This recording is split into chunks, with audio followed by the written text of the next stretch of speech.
नमस्कार आप सभी को। बहुत स्वागत है आपका हमारे यूट्यूब चैनल पर। आज का विषय थोड़ा अलग हो सकता है कुछ लोग उससे सहमत हो और कुछ लोग उससे सहमत ना हो। आज मैं बात करने जा रही हूँ ज्योतिषी, क्लाइंट और वर्तमान समय में प्रचलित प्रेडिक्शन का तरीका या एप्स जो 1 मिनट प्रेडिक्शन की। आपने सुना ही होगा, बहुत सारी एप्स ऐसी हैं जो बोलती हैं कि 1 मिनट में प्रेडिक्शन संभव। ठीक है, तो आज उसके ऊपर ही चर्चा कर लेते हैं, क्योंकि पिछले कुछ दिनों में बहुत सारी वीडियोस मैंने ऐसी देखी हैं जहाँ पे ये कहा जाता है दावे के साथ कि ज्योतिष से प्रेडिक्शन संभव नहीं है और ज्योतिष लोगों को गुमराह कर रहा है। तो पहले तो हम इसको समझ लेते हैं कि अ, ऐसा कहने से पहले या किसी भी विद्या के बारे में इतनी बड़ी बात बोलने से पहले क्या हमें उसका ज्ञान है या नहीं है। क्योंकि शास्त्र गलत नहीं हो सकता है, हाँ, शास्त्री का देखने का तरीका ज़रूर गलत हो सकता है। हो सकता है मैंने किसी और तरह से सीखा हो और आपने किसी और तरह से सीखा हो और आप मुझसे बेटर बताते हो या मुझसे कम बताते हो। बहुत सारे तरीके हो सकते हैं, तो सबका अपना अपना अलग नज़रिया होता है। तो यहाँ पे एक पॉइंट आता है कि जो भी ये समझते हैं कि ज्योतिष कुछ है ही नहीं, उसका कोई अस्तित्व ही नहीं है, लोगों को सिर्फ गुमराह कर रहा है और ज्योतिष से प्रेडिक्शन नहीं हो सकता। तो पहली बात, तो जो चीज अस्तित्व में है ही नहीं, तो उसकी चर्चा ही क्यों होती है। तो ये इस बात का प्रमाण है, अगर आप उसकी चर्चा करते हैं तो यही उस बात का प्रमाण है कि ज्योतिष और ज्योतिष के फल कथन अस्तित्व में है, यानी वो चीज अस्तित्व में है। अब देखिए होता क्या है, हम कभी भी ये चर्चा नहीं करते कि इंसान के 8 पैर हैं। क्यों? क्योंकि वो है ही नहीं, इसलिए उसकी चर्चा भी नहीं है। हमेशा से 2 पैर हैं, 2 हाथ हैं, इसकी चर्चा होती है। क्यों करते हैं हम ऐसी चर्चा? क्योंकि वो अब उसका कोई अस्तित्व है, इसीलिए हम उसकी चर्चा करते हैं। तो ये बात से ये तो समझ में आता है कि भाई ज्योतिष का अस्तित्व तो है। और हम सभी लोग जानते हैं कि वेदांग का छठा अंग ज्योतिष है। तो जो लोग वेद को मानते हैं, वेदांगों को पढ़ते हैं, शास्त्रों को पढ़ते हैं, वो ये भी जानते होंगे कि ज्योतिष का अपना अस्तित्व है। अब आगे बढ़ते हैं, आती है प्रेडिक्शन की बात कि प्रेडिक्शन हो सकता है या नहीं हो सकता। तो ये बात बहुत ध्यान से समझ लीजिए कि ज्योतिष से भाग्य नहीं बदला जा सकता। ये मैंने कई वीडियोस में आप लोगों को पहले भी बताया है। भर भर के कमेंट्स आते हैं उस बात के लिए। या कई बार ऐसे वीडियोस भी आते हैं, कई बार स्टूडेंट्स बहुत सारे क्वेश्चंस भी रेज करते हैं। तो आप लोगों को ये चीज़ समझनी होगी कि समस्या और समस्या का हल आपकी पत्रिका आपको देती है। आपको देखना आता है या नहीं आता, ये तो मैं नहीं कह सकती, लेकिन समस्या अगर वो बताती है तो उसका हल भी बताती है। वो 12 भाव मुझसे ही जुड़े हुए हैं और हमें हर भाव की जरूरत होती है। हम ये नहीं कहेंगे कि 8वें भाव की जरूरत ही नहीं है, छठे भाव की जरूरत ही नहीं है, सब भाव की मुझे जरूरत है। और उससे मिलने वाला अच्छा या बुरा फल वो मेरी पत्रिका ही बताएगा। तो ज्योतिष वेदांग का अंग है, उसका अस्तित्व है क्योंकि उसकी चर्चा हो रही है। तो जिन लोगों ने नहीं पढ़ा है, नहीं समझा है, बिना पढ़े कमेंट कर रहे हैं कि ज्योतिष नहीं है, तो वो लोग पहले विषय को समझें। और इतना टाइम कमेंट करने में लगाया, इतने में तो 2 किताबें उठ के पढ़ भी जाती। ठीक है, आगे आते हैं। प्रिडिक्शन कैसे होता है, ज्योतिष आपकी हेल्प कहाँ करता है। देखिए, ज्योतिष आपकी हेल्प करता है आपके क्रियामान कर्मों को सुधारने में, उसको बेहतर बनाने में, ना कि उसको बदलने में। बदलना आपके ही हाथों में है, क्योंकि हर इंसान कोई ना कोई कर्म करेगा। उस कर्म का उसको कोई ना कोई फल तो मिलेगा। इसके लिए मैंने विस्तृत से एक वीडियो भी बनाई है, आप उसे देख सकते हैं, बहुत विस्तार में बनाई गई है। आपको चैनल पे मिल जाएगी, या तो इस चैनल पे होगी या दूसरे चैनल पे होगी, दोनों में से किसी भी चैनल पे मिल सकती है। हमारे क्रियामान कर्म अगर आज बेटर हो गए तो उसका फल जरूरी नहीं है कि मुझे आज ही मिले। जैसे कि आज आपने खाना बनाया तो जरूरी नहीं है ना कि सारा खाना आज ही आप लोग खा लो, या लड्डू जैसे हम बनाते हैं तो बहुत टाइम के लिए बना के रखते हैं कि आज बना लिए, चलो आगे कोई खाएगा तो उसकी तारीफ करेगा। तो वो तारीफ क्या हुआ? मेरी मेहनत का फल हुआ। तो ऐसे ही जो भी हम कर्म करते हैं, कर्म का मतलब खाली काम करने से नहीं है जिससे हम पैसे कमाते हैं, वो कर्म नहीं है। कुछ भी वाणी से, मन से, थॉट से, आंखों से, सांसों से, वो सब कर्म है मेरा। जो भी हम कर्म करेंगे, अच्छा सोचेंगे, बोलेंगे, उसका कोई ना कोई फल मुझे मिलेगा। और वो फल ज़रूरी नहीं है कि इस जन्म में मिले, हो सकता है वो आगे कई जन्मों में मिले, या आज जो मैं भोग रही हूँ वो कई जन्मों से लेके आई हूँ अपने साथ। तो इसकी बहुत बड़ी थ्योरी है, वो आपके दूसरे वीडियो में मिल जाएगी, वहाँ जाके आप सर्च करके इसकी थ्योरी को समझिएगा। कर्म सिद्धांत के नाम से आप देख सकते हैं। अब हम देखते हैं कि प्रिडिक्शन में ये हमारी मदद वहाँ करता है, जहाँ हम अपने क्रियामान कर्मों को सुधारने की बात करते हैं, है ना? अब देखिए, एक इसका बड़ा छोटा-सा एग्ज़ाम्पल है, जैसे हमारे पास क्वेश्चन्स क्या आते हैं कि शादी कब होगी? दशाएँ आती रहती हैं। शादी का मतलब ये नहीं है कि जब वो सप्तम एक्टिव हो गया तभी शादी हो जाए, कि भई 16 साल में एक्टिव हो गया। आप लोगों का ज्योतिष कहता है 16 साल में अगर सप्तम एक्टिव है तो शादी हो जाएगी, नहीं। ये ज्योतिष ये नहीं कहता। पहले ज्योतिष को समझो। वो उसने सबसे पहला पॉइंट क्या कहा है, देश, काल, परिस्थिति को देखो।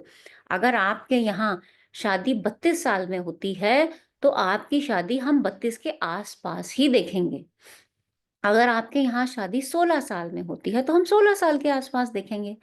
तो देश, काल, परिस्थिति तो इसी को कहते हैं। तो सबसे पहले हमें देश, काल और परिस्थिति को समझना होगा, उसके बाद हमें प्रेडिक्शन देना होगा। है ना? अब देश काल तो सबके लिए अलग-अलग हो सकता है, मेरे लिए अलग है, दूसरी कंट्रीज़ के लिए अलग हो सकता है, स्टेट वाइज़ भी डिफ़र कर सकता है, धर्म, जाति के आधार पर अलग-अलग हो सकता है। तो ये सब कुछ हमें समझना होगा। प्रेडिक्शंस गलत नहीं होते हैं, प्रेडिक्शंस 100% होते हैं या नहीं होते हैं, ये समझना पड़ेगा। गलत या सही की बात नहीं है, क्योंकि देखो, हम यहाँ किसी चीज़ को परखने की कोशिश कर रहे हैं। अब अगर आप परखने जाओगे ना, तो कृष्ण जी ने खुद कहा है कि अगर आप परखोगे तो रत्न में भी आपको खोट नज़र आएगा। लेकिन आप मानोगे, भरोसा करोगे तो पत्थर में भी आपको भगवान दिखाई देगा। तो ये मानने की बात होती है, परखने की बात नहीं होती। आज जिस विषय को मैं नहीं जानती बायोलॉजी में कैसे चीज़ों को समझा जाता है, पढ़ा जाता है, और मैं कहने लगूँ कि नहीं-नहीं वो तो सब कुछ गलत बताता है, डॉक्टर्स पे तो कोई इलाज ही नहीं होता किसी चीज़ का। पेशेंट मर जाते हैं, इलाज कराने जाते हैं। तो इसमें डॉक्टर तो गलत नहीं है, साइंस भी गलत नहीं है ना? वो उसका भी तो कुछ भाग्य होगा, वो भी तो गलत हो सकता है ना? तो यहाँ किसी विषय को गलत बताना, उसके प्रेडिक्शंस को गलत बताना, ये सरासर गलत है, ठीक है? दूसरा आता है कि ज्योतिषी प्रेडिक्शंस नहीं कर पाते। इसमें मैं ज़रूर कहूँगी कि ज्योतिषियों को अपनी समझ विकसित करनी चाहिए। देश, काल, परिस्थिति को ध्यान में रखना चाहिए। अब शनि वक्री है, शनि अस्त है, उसके ऊपर ना टिके रहें। शादी-विवाह में परेशानी के बहुत सारे कारण हो सकते हैं। आपका नेचर, आपका बिहेवियर, आपकी ईगो, आपका इमोशंस, आपके ससुराल पक्ष, आपका मायका पक्ष, आपका कर्म, आपका फाइनेंस, आपका चाइल्ड बर्थ, कितनी सारी प्रॉब्लम्स हो सकती हैं। खाली ये केतु और खाली शनि थोड़ी बैठे हैं तलाक कराने के लिए। बहुत सारी और प्रॉब्लम्स भी तो हैं। तो पहले प्रॉब्लम की लिस्ट बनाओ और देखो कि आपके चार्ट में वो प्रॉब्लम्स कहाँ से दिख रही हैं आपको, और कैसे आप उसको प्रेडिक्ट करोगे। तो प्रेडिक्ट करने का तरीका भी तो होना चाहिए ना। तो यहाँ पे मैं कहूँगी कि थोड़ा-सा अ, अपना समझ विकसित करके, और उसके साथ-साथ में देश काल को कभी ना भूलें। देश काल को ध्यान रखना बहुत ज़रूरी है। जहाँ पहले अगर आप देखें, इलाज की ही बात करें, तो पहले एक तो लोग बीमार भी बहुत कम होते थे, आज ज़्यादा बीमारियाँ बढ़ रही हैं। ज्योतिष वही है, 12 घर, 9 प्लैनेट उनके चार्ट में भी थे, मेरे में भी हैं, आपके में भी हैं, जितने ये वीडियोज़ देख रहे हैं सबके में हैं। पर प्रेडिक्शन तो सबका अलग-अलग है। तो साइंस जो होती है ना, जो रिपोर्ट्स निकाली जाती है ना, कि ये सेव कर दो, लाइफ रिपोर्ट निकल जाएगी। वो लाइफ रिपोर्ट कंप्यूटर में सेव्ड निकलती है, दिमाग से नहीं निकलती वो किसी के। तो अगर किसी के दिमाग से रिपोर्ट निकालनी है, तो वो उसको खुद बैठ के लिखनी पड़ेगी, समझनी पड़ेगी। तो कंप्यूटराइज़्ड अगर आप निकालेंगे, तो वो सूर्य प्रथम भाव में है, तो गुस्सा ही दिखाएगा, क्योंकि उसमें वो फ़ीड है। तो ये हम लोगों को समझना पड़ेगा। यहाँ मैंने ज्योतिष की बात की, ज्योतिषी की बात की, अब आते हैं क्लाइंट के ऊपर। अब देखो, क्लाइंट का क्या होता है। क्लाइंट 2 तरीके के हमारे पास आ सकते हैं। एक क्लाइंट ऐसा होता है, वो आते ही आपको परखेगा, पंडित जी बताओ ज़रा मेरी शादी कब होगी और मेरी माताजी का स्वास्थ्य कैसा रहेगा। ठीक है? ये परखेगा वो आपको। तो शादी कब होगी, पहले हमें उसको समझना पड़ेगा। एक तो ये वाला क्लाइंट आएगा, दूसरा तरीके का क्लाइंट आता है, वो सीधा क्वेश्चन का आंसर देखेगा। जो पहले वाला क्लाइंट है, वो हमें परख रहा है, वो ये समझता है कि ज्योतिषी भगवान है, जैसे डॉक्टर भगवान है, जाएँगे भई इलाज मिलना ही मिलना तय बात है ना? चाहे कुछ भी हो जाए। दूसरे वाला क्लाइंट है, उसका लाइफ़ को लेके बड़ा प्रैक्टिकल एस्पेक्ट है, वो चीज़ों को समझता भी है। और जो दूसरे वाला क्लाइंट है जिसका प्रैक्टिकल एस्पेक्ट है, वो चीज़ों को समझेगा, वो जो विद्या को भी समझेगा, विद्या की कहाँ तक लिमिट है उसको भी समझेगा। लेकिन जो फर्स्ट क्लाइंट है, जो पहले परखेगा, हो सकता है उसने दर-दर के ठोकरें खाई हों बहुत ज़्यादा। बहुत ज़्यादा फ्रस्ट्रेटेड इंसान ही इस तरीके के कमेंट्स बोल सकता है कि ज्योतिष से प्रेडिक्शंस नहीं मिलते। और कई बार मैंने देखा है कि ऐसे लोग बहुत छुप-छाप से ज्योतिषियों के पास जाते हुए भी देखे गए हैं। तो अब यहाँ पे एक चीज़ ये समझिएगा कि ऐसा कोई भी क्लाइंट हमारे पास आए, एक तो कहीं न कहीं इसमें ज्योतिषी की गलती कई बार हो जाती है कि पत्रिका देखते ही एकदम से बोलना शुरू कर देते हैं, आपका शनि भारी, आपका राहु बाहर भारी, आपका ये वक्री, ये दशा है, ये अरे उसको समझ तो लो। क्लाइंट को 2 मिनट उससे बैठ के बात तो करो। वो क्लाइंट आया क्यों है? उसकी क्या परिस्थिति है? पीछे की दशाएँ कौन-सी निकाली हैं उसने? उसकी दशाओं का सीक्वेंस क्या चल रहा है? वो किस समाज से बिलॉन्ग करता है? तो अगर हमारे पास तो अगर कोई करियर पूछने भी आता है, तो हम तो उससे हज़ार सवाल पूछते हैं कि पहले ये बताओ भई पेरेंट्स क्या करते हैं? आपने अब तक क्यों कुछ नहीं किया? आपकी तो एज इतनी हो गई। तो ये तो हमारी ज़िम्मेदारी है ना, हम कैसे अपने क्लाइंट को टैकल करें। और इसमें अगर एक ज्योतिषी ने गलत बताया, तो सारे ज्योतिषियों को गलत बताना, ये कोई अच्छी बात नहीं। दूसरा क्या होता है, जो ऐप्स होती हैं, जिससे 1 मिनट पे 1 मिनट ₹30, 1 मिनट ₹60 प्रेडिक्शन लो। भाई ज्योतिषी है, वो भगवान नहीं है कि क्लिक किया और उसमें से जवाब निकलना शुरू हो गया। वो देखेगा, वो चार्ट को समझेगा, आप खुद सोच के देखो 1 मिनट में प्रेडिक्शन कैसे संभव है? और जो लोग ये दावा करते हैं 1 मिनट प्रेडिक्शन, हो ही नहीं सकता कि वो 1 मिनट में प्रेडिक्शन कर दें।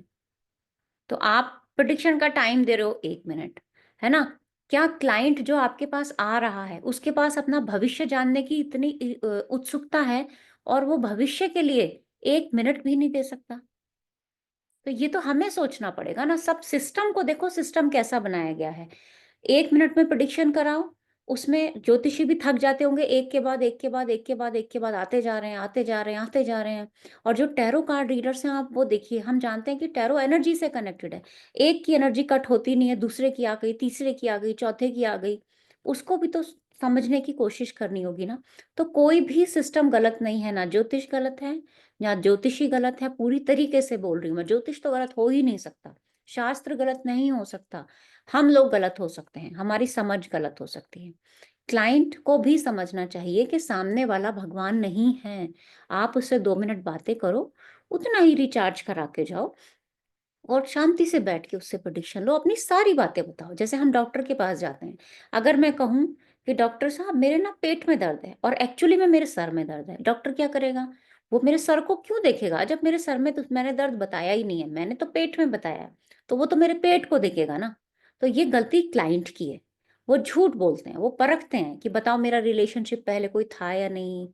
अब इतने गलत-गलत प्रेडिक्शंस पूछे जाते हैं ना, ऐसी बातें पूछी जाती हैं, नहीं पूछना चाहिए ऐसे। क्लाइंट को खुद समझना चाहिए कि हम सच बोलेंगे तो ही तो सामने वाला प्रेडिक्शन देगा, वो भी तो 9 ग्रहों से ही प्रेडिक्शन कर रहा है। और अगर आपको इतना ही डाउट रहता है हर चीज़ पे, तो पहले खुद चीज़ को पढ़ो, समझो और लगे कि हाँ डाउट है, इससे रिज़ल्ट नहीं निकल रहा है, तो आप आके कमेंट करो और बोलो। और बाई फेस सामने आके बोलो। आगे पिक्चर्स लगा के बोलने की कोई ज़रूरत नहीं है। सामने आके बोलो, अपोज़ करना सीखो। ठीक है? तो ये 4 बातें हैं, ज्योतिष, ज्योतिषी, क्लाइंट या आजकल 1 मिनट प्रेडिक्शंस की ऐप। इसके लिए मेरे पास बहुत सारे कमेंट आए हैं पिछले दिनों में, गुरुजी के पास भी आए हैं। और आप जानते हैं, हमने अपने चैनल का नाम भी रखा है ट्रुथ ऑफ एस्ट्रो और myths and truths of occult sciences. यहाँ पे कोई भी विषय, भले ही वो मैं टैरो पढ़ाऊँ या मैं न्यूमेरोलॉजी पढ़ाऊँ या आगे कोई हीलिंग के कोर्सेज़ लेके आऊँ, कुछ भी, कोई भी ऐसा विषय में ऐसी जानकारी नहीं दी जाएगी, जो इंसान को गुमराह करे। मेरी न्यूमेरोलॉजी में कभी मैं ये नहीं पढ़ाती कि आप नाम बदलते ही आपका भविष्य बदल जाएगा, या आप का फ़ोन नंबर आप चेंज कर लो, सिम तोड़ के फेंक दो और आपका भविष्य बदल जाएगा। नहीं, बदल ही नहीं सकता, बदल ही नहीं सकता। आप चाहें तो आप कोर्स कर लीजिए और आपको खुद समझ में आ जाएगा। तो प्लीज़ आप सब लोगों से मेरा ये अनुरोध है, हम इस विषय को आगे बढ़ाना चाह रहे हैं, तो आप लोगों को हमारा सहयोग करना पड़ेगा, है ना? ऐसे हम एक-दूसरे से लड़ते रहेंगे, तो हमारा ज्योतिष कुछ समय बाद अस्तित्व में रहेगा ही नहीं। तो अगर हम चाहते हैं कि हमारी ये धरोहर बची रहे, तो आपको मेरा सहयोग करना पड़ेगा और मुझे भी आपका सहयोग करना पड़ेगा। दोनों एक-दूसरे का सहयोग करेंगे, समझेंगे सब लोग एक-दूसरे को, तो इतना अच्छा विषय है। थोड़ा-सा पढ़ के देखिए, जिनको समझ में नहीं आता है, बहुत से स्टूडेंट्स ऐसे आते हैं, एक बार क्लास में आते हैं, हमें समझ में नहीं आ रहा, हम तो जा रहे हैं, हमें ज्योतिष समझ में नहीं आ रहा। टाइम तो दीजिए, बच्चा भी होता है, वो नए सब्जेक्ट को पढ़ता है, तो उसको थोड़ा-सा समय देना पड़ता है। तो धैर्य की ज़रूरत होती है किसी भी फ़ील्ड में। एक डॉक्टर बनने के लिए भी 7 से 8 साल लगते हैं, तो आप सोचो उसका कितना परिश्रम है। तो हर विषय में हर इंसान की समझ अलग हो सकती है, लेकिन परिश्रम की ज़रूरत होती है। तो हो सकता है मेरी कुछ बातें आपको अच्छी लगी हों, कुछ ना अच्छी लगी हों, कमेंट में ज़रूर बताइएगा। आप इस विषय पे क्या सोचते हैं? तो मिलते हैं फिर आगे अपने आने वाली वीडियोज़ में और कई भ्रमों को मिटाने की कोशिश करेंगे। आज के लिए इतना ही रखते हैं। बहुत धन्यवाद।